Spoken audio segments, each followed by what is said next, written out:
এই আলমারিটা সুন্দর হবে। তুমি এখন আবার তোমার শাড়ি রাখার জন্য আলমারি দেখতেছো? হ্যাঁ শাড়ি। তোমার কি কোনো কাজ কাম নাই? আমার এত শাড়ি হয়েছে, এখন রাখার মতন জায়গা নেই, তাইলে ভাবলাম যে একটা আলমারি কিনি, সেখানে সুন্দর করে হচ্ছে শাড়িগুলো সাজায় রাখবো। এই আলমারিটা খুবই পছন্দ হয়েছিল, কিন্তু এটার প্রাইস তো ফ্যাক্ট না, ফ্যাক্ট হলো এটা তো আমার বাসায় আটবে না। হ্যাঁ এটাও ফ্যাক্ট যে আমাদের বাসায় আটবে না। যখন আমাদের নতুন বাসা হবে, আমাদের যখন নিজস্ব বাসা হবে, তখন বাসা চেঞ্জ করতে গেলে অনেক ভেজাল। তো এখন যেটা আমাদের বাসায় আটবে সেটাই দেখো। সব থেকে আমার পছন্দ হচ্ছে এই ক্লোজেটটা। দেখো এটা হচ্ছে ওপেন।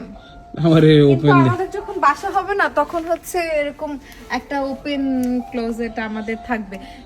তোমার না থাকলেও পার্সোনালি আমার থাকবে। আমি অনেক সুন্দর করে হচ্ছে আমার শাড়ি, আমার ড্রেস সবকিছু সাজিয়ে রাখবো এই ক্লোজেটটাই আমার দরকার। যেটা আমার বাসায় আটবে সেটা দেখো তুমি। আমার সাথে অনেক কম দামিটা আসবে। হ্যাঁ কম দামিটাই দেখো।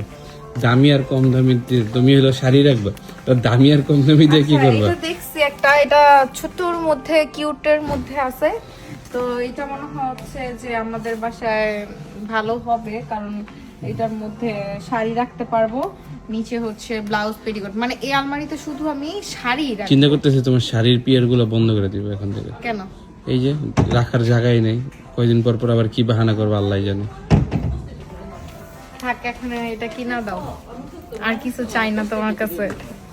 এই পর্যন্ত এটা বলতে বলতে অনেক কিছু নিয়ে নিছে, আর কিছু চাই না, আর কিছু চাই না, যে বলতে বলতে অনেক কিছু নিয়ে নিছে।